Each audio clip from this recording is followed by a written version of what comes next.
கேரளாவை மட்டுமல்ல, ஒட்டுமொத்த திரை உலகத்தினரையுமே அதிர வைத்திருக்கிறது அங்கு எழுந்துள்ள பாலியல் குற்றச்சாட்டுகள். அதனைத் தொடர்ந்து விசாரணையும் முடுக்கிவிடப்பட்டுள்ளது. இந்த விவகாரம் குறித்து பேச நம்முடன் இணைந்திருக்கிறார் திரைக்கலைஞர் காயத்ரி ரகுராம். மேம் வணக்கம். மேம், கேரள திரை உலகத்தினரையே அதிர வைத்திருக்கிறது பாலியல் குற்றச்சாட்டு. இந்த குற்றச்சாட்டை நீங்க எப்படி பாக்குறீங்க?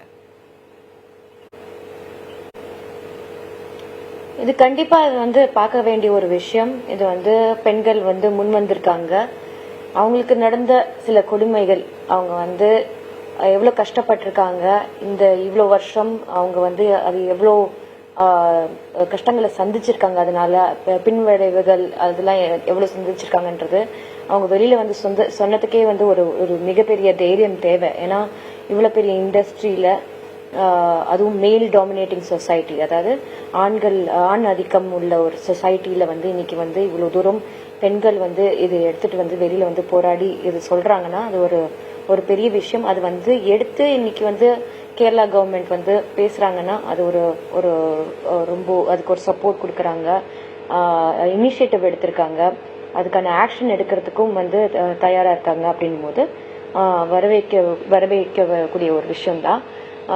அது தாண்டி பெண்களுக்கு நிறைய இந்த மாதிரி விஷயங்கள் இது வரும் சினிமா இண்டஸ்ட்ரியில மட்டும் இல்ல, மற்ற இண்டஸ்ட்ரி, ஸ்கூல் இண்டஸ்ட்ரியா இருக்கட்டும், டாக்டர் இண்டஸ்ட்ரியா இருக்கட்டும், ஐடி இண்டஸ்ட்ரியா இருக்கட்டும், எந்த இண்டஸ்ட்ரி எடுத்தாலுமே நீங்க வெளியில உண்மையை சொல்லிடுங்க. ஏன்னா பிகாஸ் நிறைய விஷயங்கள், இந்த ட்ராமா நம்மளுக்கு கடைசி வரைக்கும் இருக்கும். இந்த நம்ம இது ஒரு காயம் மாதிரி நம்ம மனசுல ஒரு அந்த ஆறாத காயமா கடைசி வரைக்கும் நம்ம எடுத்துட்டு போகக்கூடிய ஒரு சூழ்நிலை, நம்மளோட இறந்து போகும்போது அந்த மாதிரி ஒரு சூழ்நிலை நம்மளுக்கு வரும்.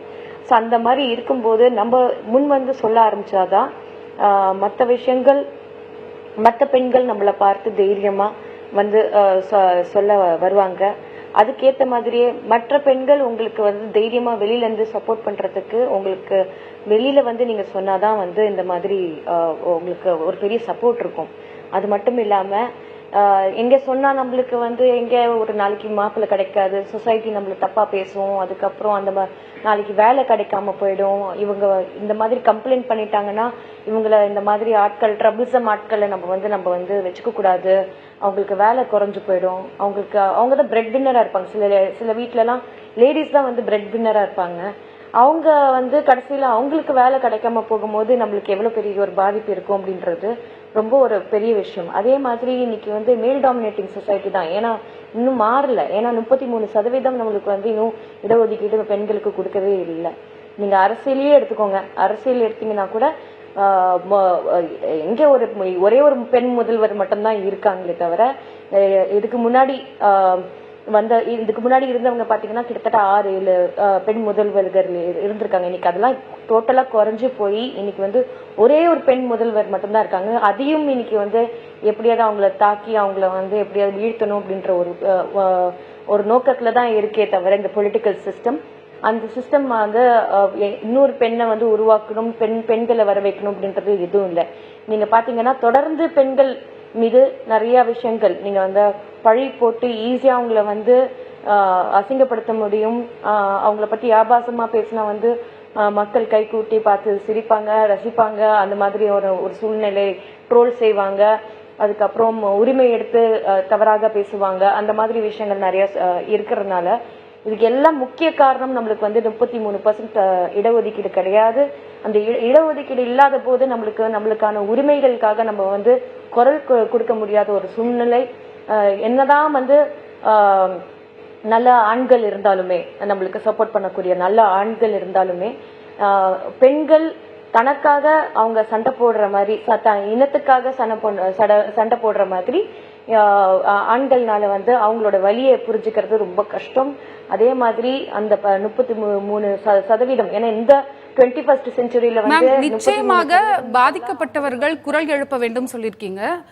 கண்டிப்பாக இவ்வளவு பெரிய பேசு பொருளாகி இருக்க இந்த விஷயம் குறித்து மம்முட்டி, மோகன்லால் உள்ளிட்ட பிரபலங்கள் இன்னும் அமைதி காப்பது ஏன்? அமைதி காப்பது ஏன்னா கண்டிப்பா இது யாரா இருக்கும், எப்படியா இருக்கும் அப்படின்றது அவங்களும் இன்னும் ஒரு சில விஷயங்கள் அவங்களுக்கு யார் மேல புகார் வந்திருக்குன்றது வந்து எதுவும் தெரியல. இது என்ன மாதிரி அந்த சுச்சுவேஷன் ஹேமா கமிட்டியில வந்து என்ன மாதிரி சுச்சுவேஷன்ன்றது நம்மளுக்கு கரெக்டா இன்னும் தெரியல. ஏன்னா பிகாஸ் அந்த ஸ்டேட்ல நடக்கிற ஒரு விஷயம் இது அந்த ஸ்டேட்ல மட்டும் நடக்கல, நம்ம ஊர் ஸ்டேட்லயும் நடக்குது. அட்லீஸ்ட் நம்ம ஊர் ஸ்டேட்ல வந்து இந்த மாதிரி ஒரு விஷயம் எதுவுமே இல்லை. ஹேமா கமிட்டி மாதிரி ஒரு இந்த கமிட்டி வந்து பெருசா வந்து வேலை செய்யற மாதிரி இல்ல. அதுக்கேற்ற மாதிரி முன் வந்து யாரும் வந்து புகார் கொடுக்கறது கிடையாது. ஏன்னா மொத்த இண்டஸ்ட்ரியுமே இங்க வந்து தமிழ்நாடு இண்டஸ்ட்ரி பாத்தீங்கன்னா ஒரு கவர்மெண்ட் சார்ந்துதான் இருக்கு. கவர்மெண்ட் தான் நடத்துறாங்க சினிமா இண்டஸ்ட்ரி இங்க. ஆனா அங்க அப்படி கிடையாது. கவர்மெண்ட் வந்து இந்த புகார்களை எடுக்கிறதுக்கு ரெடியா இருக்கும் போது கண்டிப்பா வந்து இதுக்கு அந்த மாற்றம் கண்டிப்பா அவங்க கொடுப்பாங்க அப்படின்றதா சொல்வேன். கண்டிப்பா பெரிய பெரிய நடிகர்கள் முன் வருவாங்க, அதுக்கான விஷயங்கள் அவங்க பேசுவாங்க. இது ஒரு ஒரு வாரா தான் நான் பாக்குறேன் between cinema industry and political industry and women அப்படின்றது தான் நான் சொல்வேன் நான். ஏன்னா இது ஒரு சாதாரண விஷயம் கிடையாது. பெண்களோட வாழ்க்கை அவங்களோட பாதிப்புன்றது இது சாதாரண விஷயம் கிடையாது.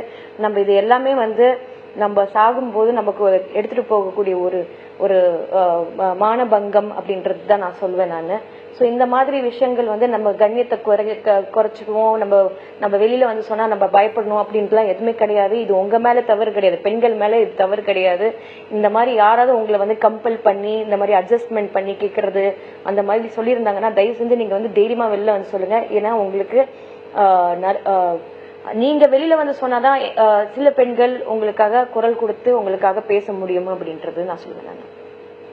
மேம், தமிழகத்திலையும் இது போல நடக்குது. ஹேமா கமிட்டி மாதிரி ஒரு கமிட்டி தமிழகத்திலையும் அமைக்கப்பட வேண்டும், அப்பதான் பல உண்மைகள் வெளியில வரும் அப்படின்னு சொல்லியிருக்கீங்க. நீங்களும் இந்த திரைத்துறையை சார்ந்தவர்கள் தான்.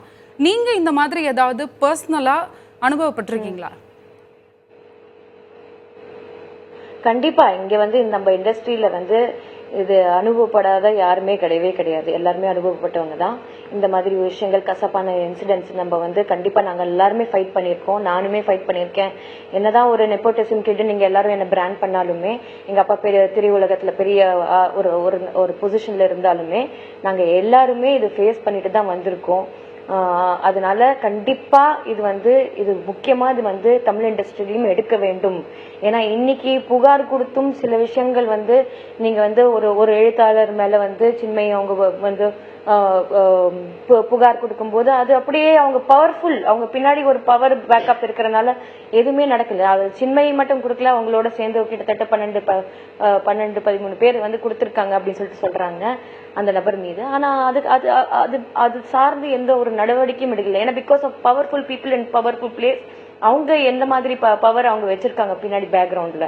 சோ இது வந்து ரொம்ப ஒரு ஏன்னா நாங்க ஃபைட் பண்ணும்போது பெண்கள் நாங்க ஃபைட் பண்ணும்போது இது ஈஸி கிடையாது. ஏன்னா நாங்க வந்து we are facing என்டையர் ஒரு பவர்ஃபுல் சிஸ்டம். அந்த சிஸ்டம் நாங்க ஃபைட் பண்ணும்போது எங்களுக்கு பின் விளைவு வந்து ரொம்ப மோசமா இருக்கும். த்ரெட் இருக்கும், பேக்லாஷ் இருக்கும், ட்ரோல் இருக்கும், அசிங்கப்படுத்தி 4-5 பேர் வந்து அசிங்கப்படுத்தி பேச வைப்பாங்க. சோ இந்த மாதிரி இதெல்லாம் தாண்டி நாங்க வந்து இதெல்லாம் ஃபேஸ் பண்ணி வெளியில வரோம்னா இது ஒரு சாதாரண விஷயம் இல்லை. எல்லா இண்டஸ்ட்ரியிலுமே இது வந்து நாட் ஓன்லி சினிமா இண்டஸ்ட்ரி, நான் வந்து எல்லா இண்டஸ்ட்ரி ஸ்கூல்ல இருக்க வேண்டிய ஒரு விஷயம். ஏன்னா நீங்க பாத்தீங்கன்னா NCC சொல்லிட்டு கூட்டு போயிட்டு ஒரு பெண் குழந்தை கிட்டத்தட்ட நிறைய பெண் குழந்தைங்களை வந்து பாலியல் வன்கொடுமை பண்ணிருக்காங்க. அதே மாதிரி வெஸ்ட் பெங்கால்ல நடந்திருக்கு, குஜராத்ல நடந்திருக்கு, ஏகப்பட்ட இடத்துல இந்த மாதிரி விஷயங்கள் நடக்கிறது. மிகப்பெரிய ஒரே ஒரு காரணம் என்னன்னா அங்க வந்து பெண்களுக்கான கமிட்டி வந்து ஸ்ட்ராங்கா வந்து அமைக்கப்படல. அதுக்கு மிக முக்கிய காரணம் என்னன்னா 33% இடஒதுக்கீடு பெண்களுக்கு கொடுத்தா மட்டும்தான் பெண்களுக்காக நம்ம வந்து ஃபைட் பண்றதுக்கு ஈஸியா இருக்கும் அப்படின்றது நான் சொல்லுவேன். நான் கண்டிப்பா மேம், நானும் இது போன்ற விஷயங்களை கடந்து தான் இந்த இண்டஸ்ட்ரியில வந்திருக்கேன் அப்படின்னு சொல்லியிருக்கீங்க மேம். ஏற்கனவே சில ஆண்டுகளுக்கு முன்பு நடிகை ஒருவரின் பாலியல் குற்றச்சாட்டு மிகப்பெரிய அதிர்வலைகளை ஏற்படுத்தி இருந்தது. ஆனா கேரளாவில் மீண்டும் அப்படிப்பட்ட புகார்கள் எழுந்துட்டே இருக்கு. இதற்கு என்னதான் ஒரு முற்றுப்புள்ளி?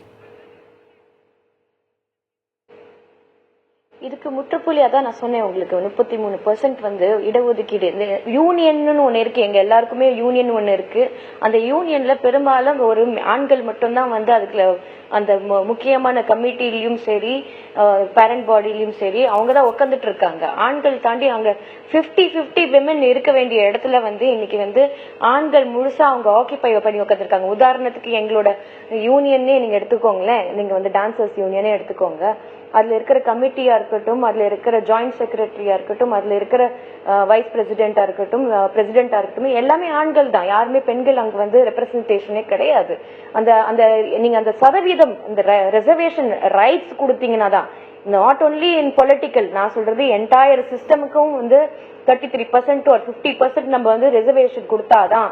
இந்த யூனியன் ஒண்ணு வச்சீங்கன்னா அதுல வந்து 50% நீங்க வந்து பெண்கள் இருக்கணும் அப்படின்னு சொன்னீங்கன்னா இதுக்கான முற்றுப்புள்ளி, இந்த மாதிரி விஷயங்கள் நடக்காம இருக்கிறதுக்கு நிறைய விஷயங்கள் தவிர்க்கலாம் அப்படின்றது நான் சொல்லுவேன். நிச்சயமாக மேம், தமிழகத்திலும் விசாரணை கமிட்டி தேவைன்னு சொல்லியிருக்கீங்க. பாலியல் வன்கொடுமைகளால் பாதிக்கப்பட்டவர்கள் தங்களுடைய குரல்களை முன்னெழுப்ப வேண்டும் அப்படின்னு தான் சொல்லியிருக்கீங்க. நீங்க இணைப்பில் வந்து பேசியமைக்கு மிக்க நன்றி.